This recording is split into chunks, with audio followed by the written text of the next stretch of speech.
Assalamualaikum dan salam sejahtera saya ucapkan kepada Cik Syahriman dan juga kepada rakan-rakan seperjuangan sekalian. Jadi hari ini kami akan membentangkan tentang tulisan akademik pentas komunikasi, iaitu tugasan 2, di mana tajuk kami untuk membentangkan tentang artikel telah kami pilih, iaitu keberkesanan bahasa Inggeris di Universiti UKM. Jadi sini saya ingin memperkenalkan, sebelum saya bermula ingin saya memperkenalkan dulu sahabat-sahabat seperjuangan saya, di mana yang pertama sekali ialah diri saya sendiri. Nama saya adalah Nik Muhammad Haziq Daniel bin Nik Muhammad Fahrisha, dan seterusnya Muhammad Fazli bin Magni, dan akhir sekali Nazlin Nur Danishima binti Muhammad Idris. Tanpa melengahkan masa,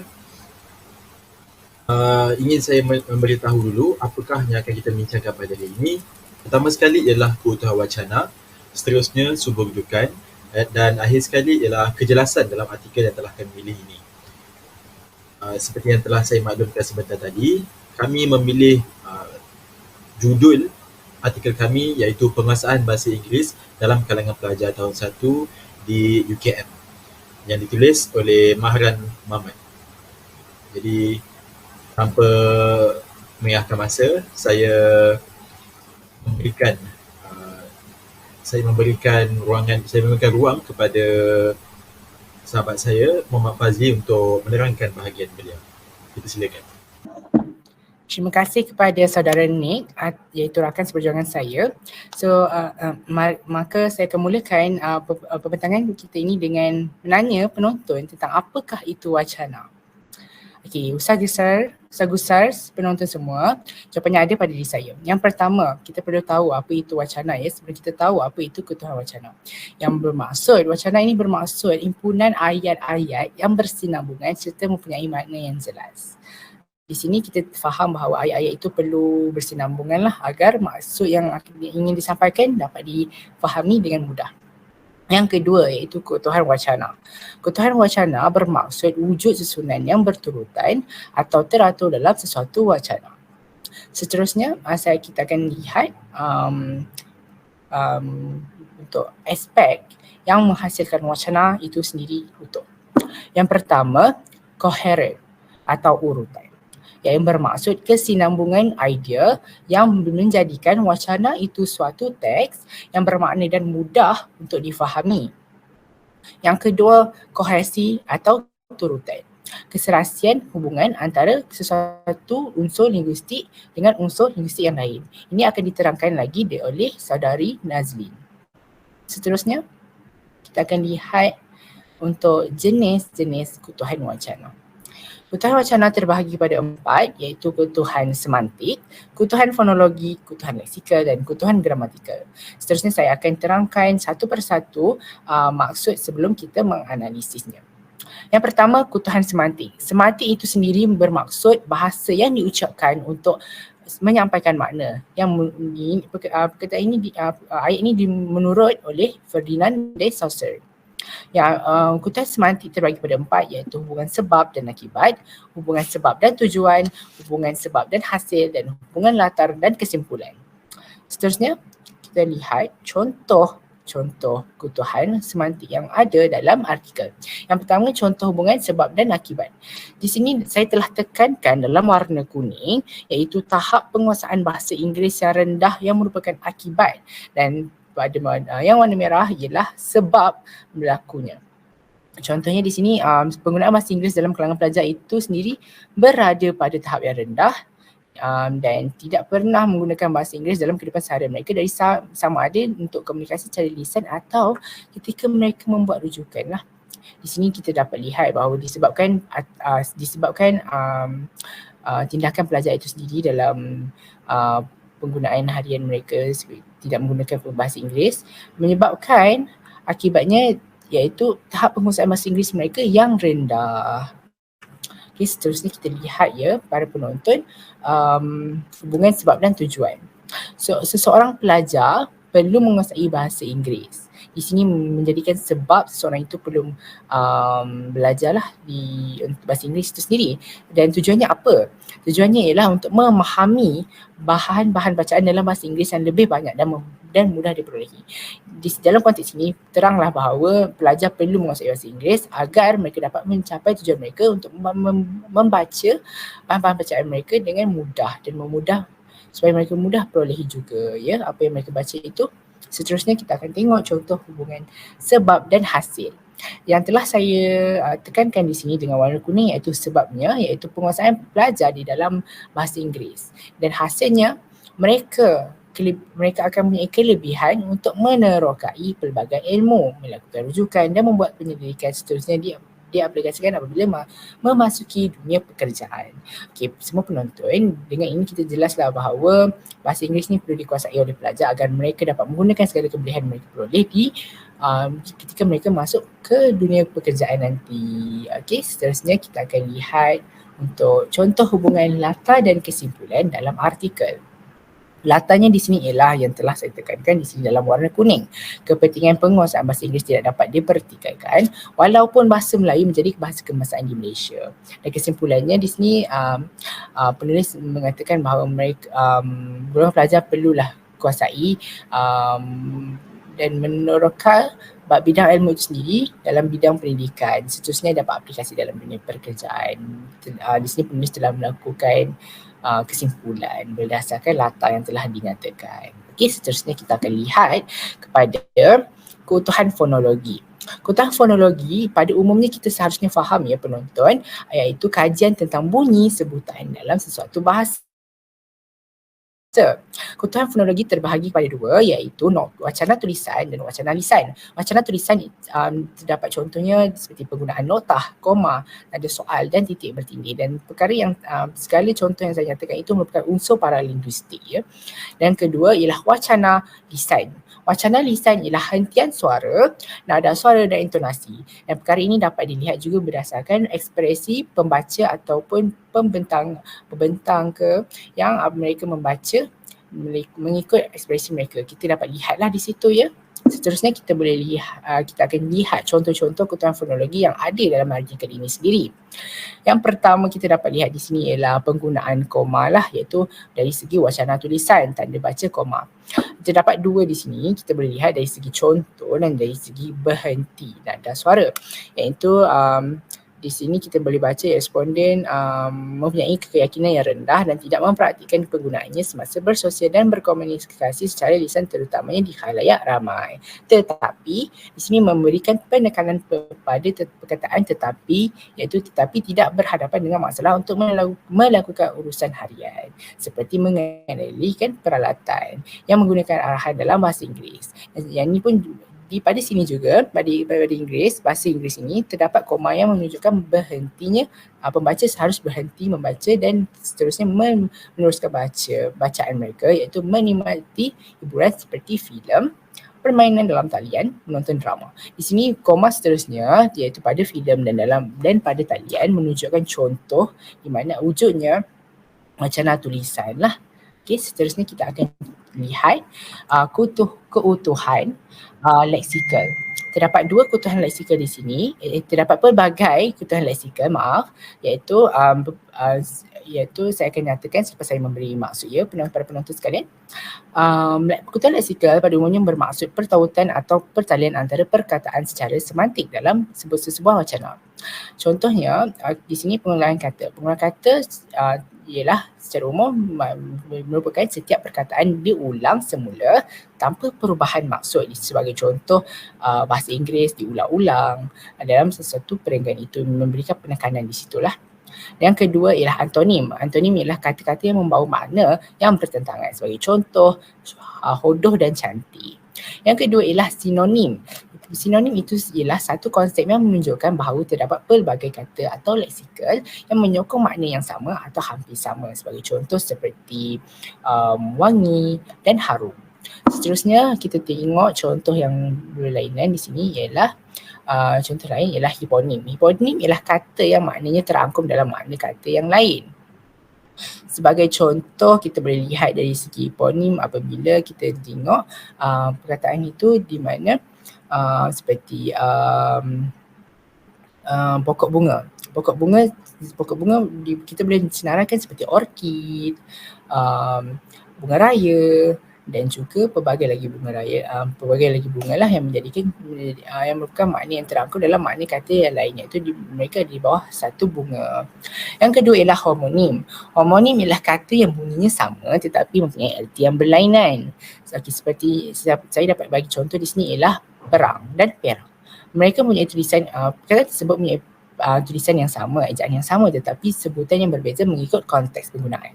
Yang seterusnya ialah kolokasi. Dua perkataan atau lebih yang masing-masing merupakan perkataan tersendiri. Sebagai contoh seperti flora dan fauna.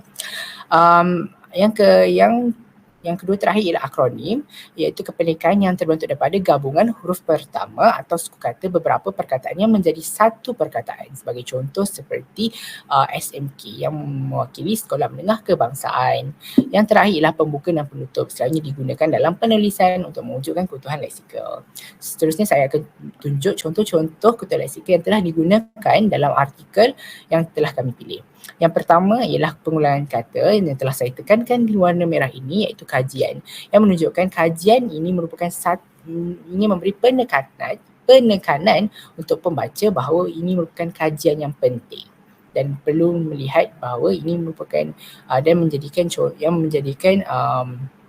pembaca untuk lebih fokus lah. Seterusnya kita akan lihat untuk contoh yang kedua lah, iaitu dari segi sinonim, iaitu kesan dan masalah yang telah saya tekankan. Bahawa kesan di sini merupakan kesan negatif yang merujuk kepada masalah yang bahawa masalah ini tidak dapat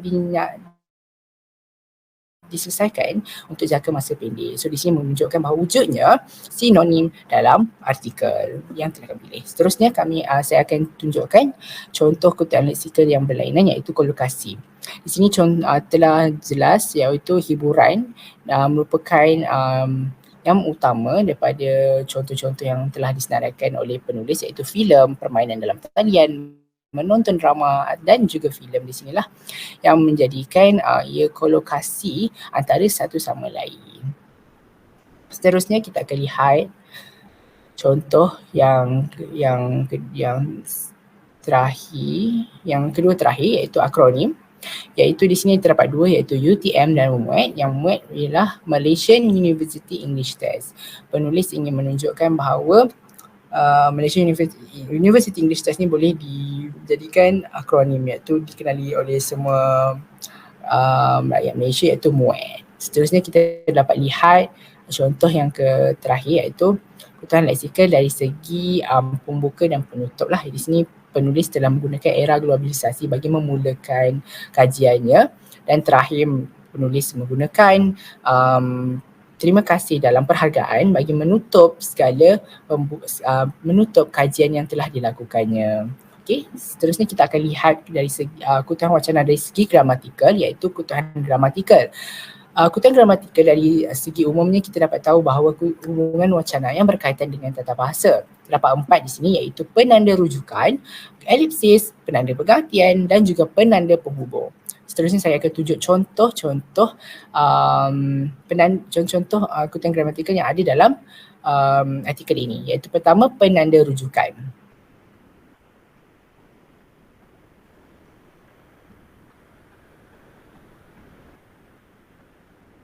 Ya, pertama contoh keutuhan gramatikal di sini ialah wujudnya responden digantikan dengan mereka.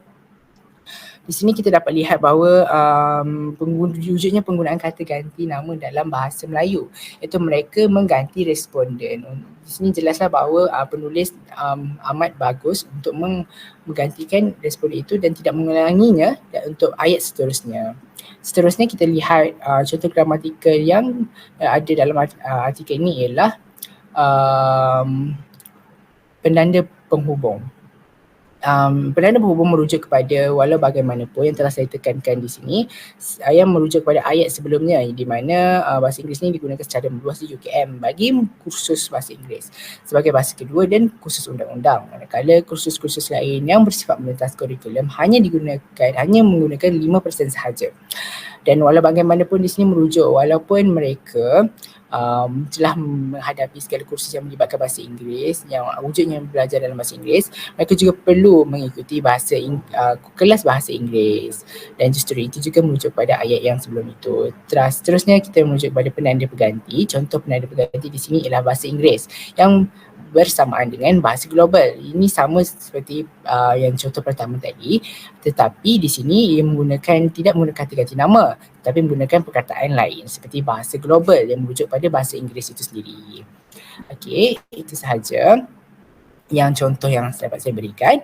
Kesimpulannya, kebutuhan wacana yang wujud dalam artikel ini terdapat 4, iaitu kebutuhan wacana dari segi gramatikal, fonologi, wujudnya fonologi, semantik, leksikal dan gramatikal yang menunjukkan bahawa artikel ini dapat menjadi sumber rujukan kerana menepati kebutuhan wacana itu sendiri. Seterusnya saya akan serahkan pembentangan ini kepada saudara Nik Muhammad Haziq Daniel untuk menerangkan sumber rujukan. Terima kasih saya ucapkan kepada saudara Muhammad Fazli dan juga kepada saudara Muhammad Fazli. Ingin saya meneruskan persembahan pembentangan pada hari ini, iaitu tentang sumber rujukan yang telah kami jumpai dalam artikel tersebut. Jadi apakah itu sumber rujukan? Sebelum saya bermula, ingin saya menerangkan dulu apakah itu sumber rujukan. Jadi dalam penulisan akademik, sumber rujukan bermaksud karya bertulis yang diterbitkan sebelum ini dan digunakan bagi dakwaan rujukan yang digunakan dalam teks. Ini bermaksud bahawa dalam setiap tulisan yang penulis menulis, hendaklah dia meletakkan satu yang dinamakan sebagai rujukan dalam penulisan beliau. Dalam Kamus Dewan edisi keempat juga mengatakan bahawa sumber rujukan bermaksud keterangan lebih lanjut tentang sesuatu perkara. Ini membawa kepada kemudahan untuk setiap pembaca supaya mereka lebih terang dengan bahawa siapa yang menulis penulisan tersebut ataupun siapa yang menulis rujukan tersebut. Seterusnya saya ingin menerangkan tentang berapa banyak medium rujukan yang ada di luar sana.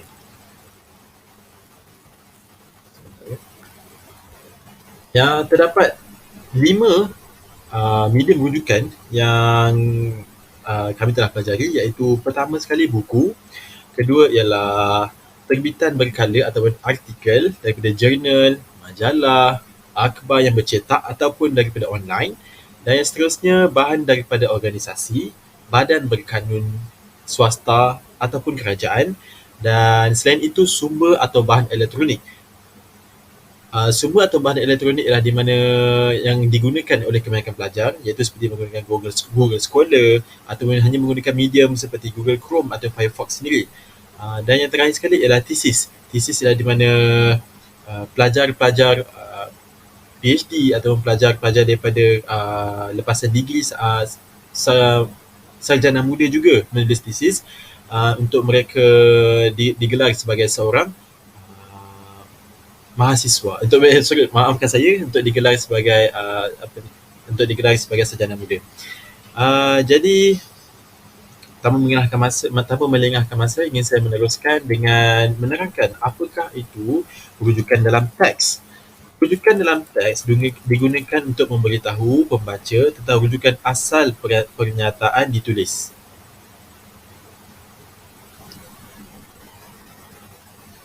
Selepas itu, maafkan saya, sepatutnya di sini ada beberapa contoh yang lain, tapi disebabkan beberapa masalah teknikal, jadi anda hanya dapat melihat beberapa sahaja contoh.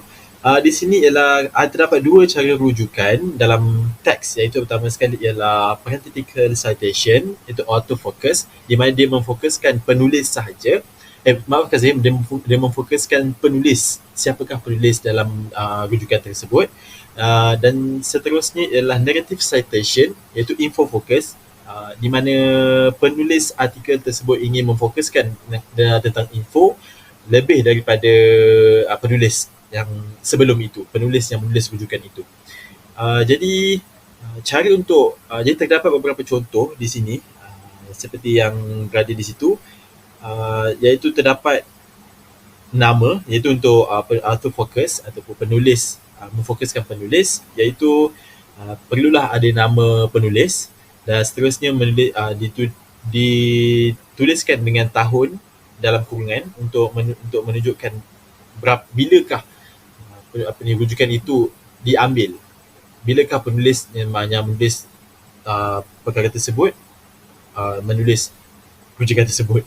Dan seterusnya itu info fokus, iaitu memfokuskan info. Di sini penulis ataupun pengarang lebih memfokuskan dengan info, kemudian barulah ditulis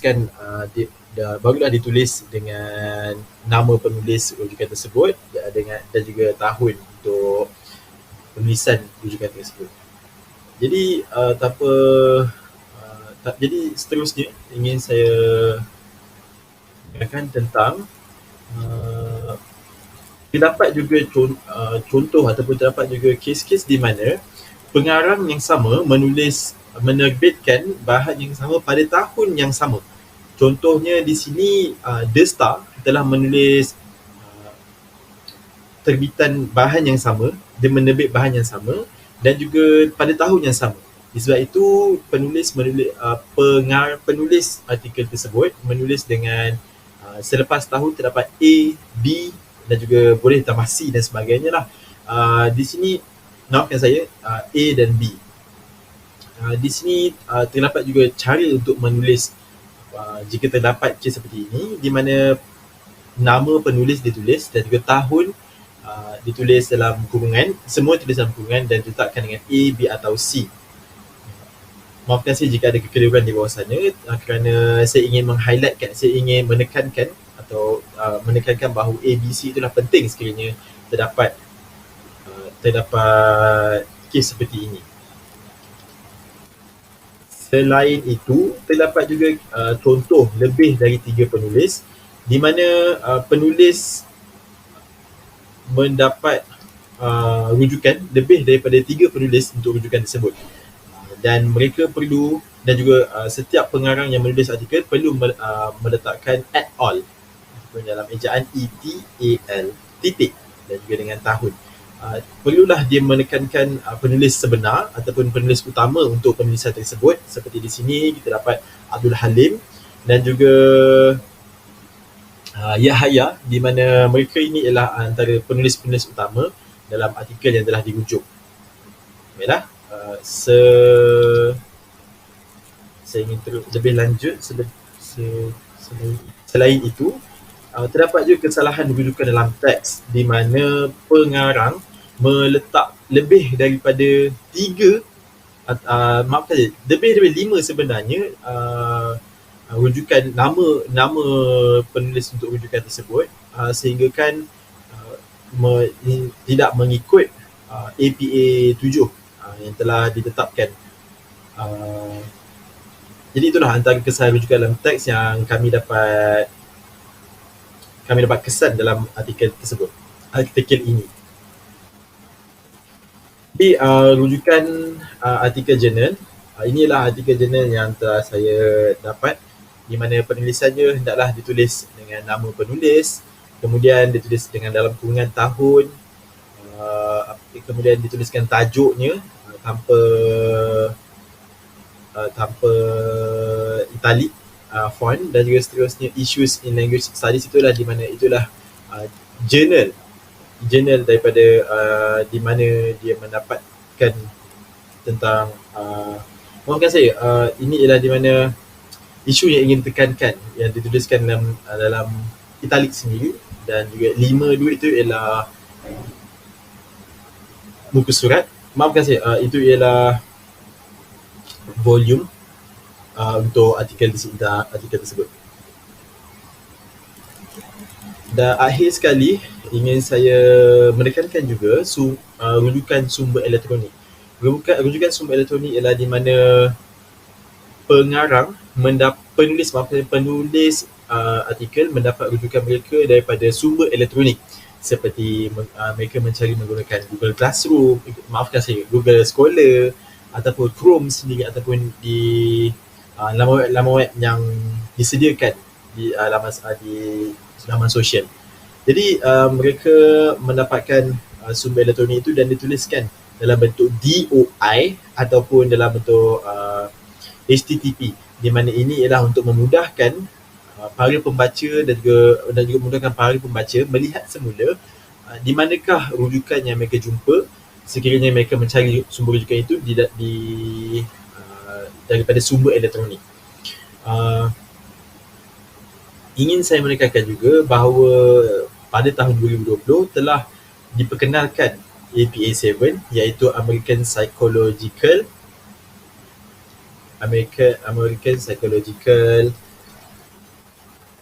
maafkan saya, American Psychological Association 7, di mana sebelum ni ialah 6 dan telah 37.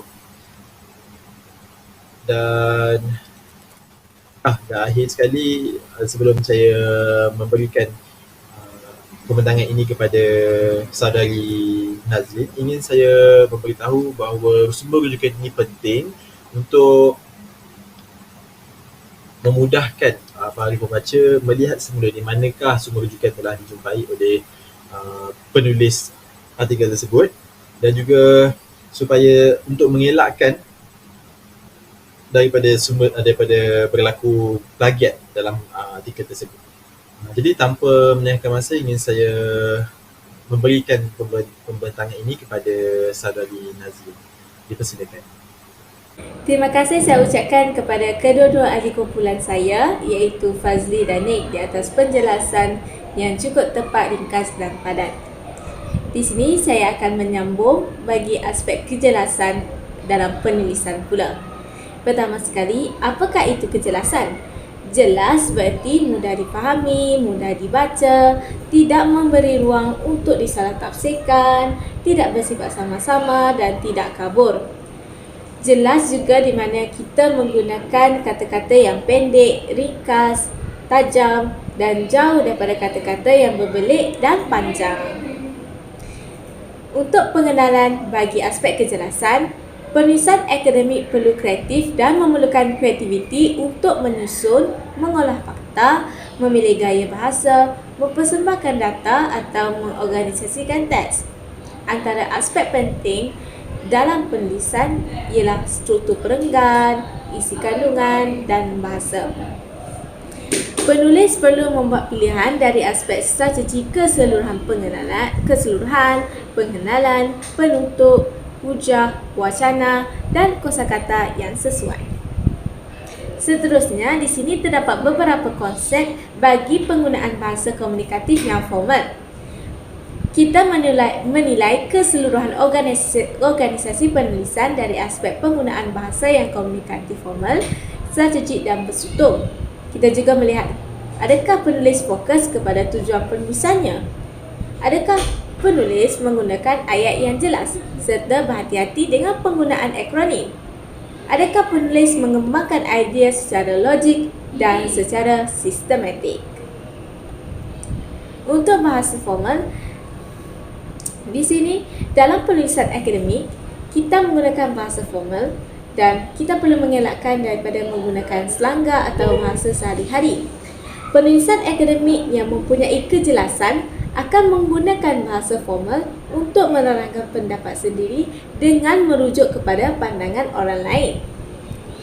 Contoh yang saya ambil daripada petikan artikel ialah kepentingan penggunaan bahasa Inggeris tidak dapat dipertikaikan walaupun bahasa Melayu menjadi bahasa kebahasaan di Malaysia. Di sini menggunakan bahasa Inggeris, bukan Inggeris yang kita gunakan secara sehari-hari.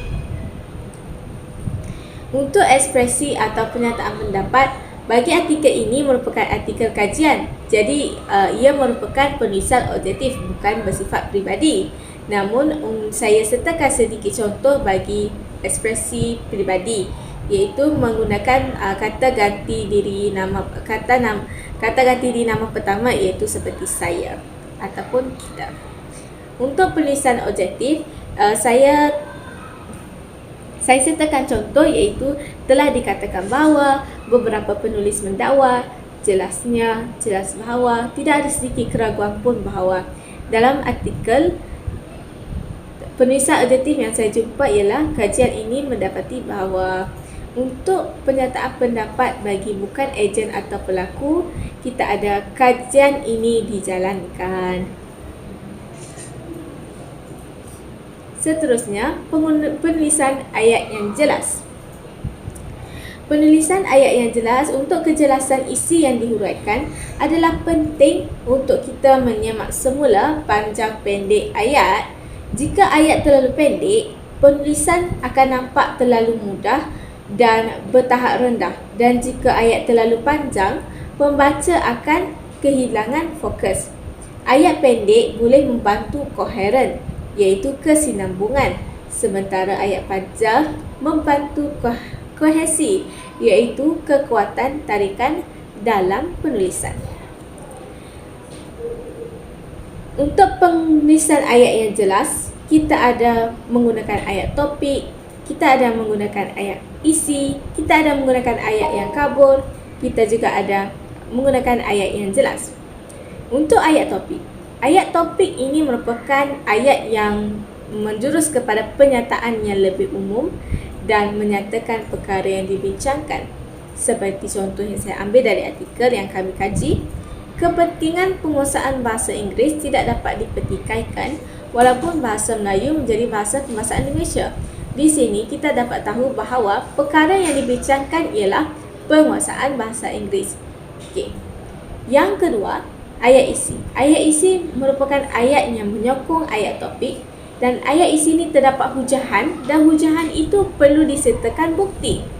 Contohnya, bahasa Inggeris bukan sahaja bahasa ekonomi antarabangsa. So, jadi apakah buktinya? Buktinya, bahasa Inggeris merupakan bahasa teknologi. Untuk ayat yang kabur, kebanyakan responden, kita tidak tahu siapa responden tersebut. Terlalu umum. Jadi, untuk menjelaskannya, kita menggunakan ayat yang jelas, iaitu respondennya merupakan kalangan pelajar tahun 1 di Universiti Kebangsaan Malaysia. Contoh kedua yang saya dapat daripada artikel bagi ayat yang kabur ialah bahasa Inggeris telah menjadi perantara dalam interaksi dalam kalangan penduduk dunia. Ia agak kabur, di mana untuk berinteraksi apa? So, untuk menjelaskannya, era globalisasi menyaksikan hampir 99% maklumat menggunakan bahasa Inggeris, dan ini menjadikan bahasa tersebut sebagai bahasa dunia yang penting. Dalam aspek kejelasan juga, kita perlu menggunakan akronim dan kata singkatan dengan berhati-hati. Untuk penggunaan akronim, kita perlu menjelaskan semua terminologi yang tidak diketahui pembaca, dan kita perlu menulis nama penuh bagi penggunaan kali pertama. Sebagai contoh, ujian penilaian sekolah rendah UPSR. Seterusnya, kita boleh menggunakan UPSR untuk ayat yang seterusnya. Sijil Pelajaran Malaysia SPM, kita boleh menggunakan SPM untuk ayat seterusnya. Kata singkatan standard boleh digunakan, dan untuk rujukan pertama perlu diletak dalam kurungan, seperti contoh SPM dan UPSR. Kata singkatan tidak boleh digunakan dalam abstrak atau dalam tajuk. Contohnya, kajian tentang pelajar di SMKPK, maknanya salah. Kita perlu menggunakan nama panjang, kajian di Sekolah Menengah Kebangsaan Padangkala contohnya. Untuk pengembangan idea secara logik, kita ada dua aspek, iaitu kohesi dan koheren. Untuk kohesi merupakan perantaraan gagasan idea yang menunjukkan sesuatu idea dijalin dalam peristiwa untuk membentuk teks. Manakala koheren, idea yang dihuraikan dengan jelas dan dalam urutan logik yang disokong bukti atau contoh. Contohnya, kohesi ini dia menunjukkan perkaitan antara ayat secara eksplisit oleh unsur gramatikal dan semantik dalam yang membentuk wacana. Untuk koheren, kita gunakan berbagai struktur ayat, menggunakan tanda-tanda baca dengan betul. Contohnya, dalam artikel kita menggunakan dan, walaupun begitu, dan maka. Aplikasi kejelasan dalam artikel, kita ada 3 elemen yang penting, iaitu pengenalan, isi kandungan dan kesimpulan. Pengenalan ni merupakan fungsi dia memberikan gambaran keseluruhan tentang penulisan dan memberikan idea mengenai isu yang menjadi fokus dalam penulisan. Contoh pengenalan tersebut menjelaskan bahawa kita sedang membincangkan tentang bahasa Inggeris. Untuk isi kandungan pula perlu ditulis dalam perenggan dan disusun dengan mengambil kira keutuhan wacana.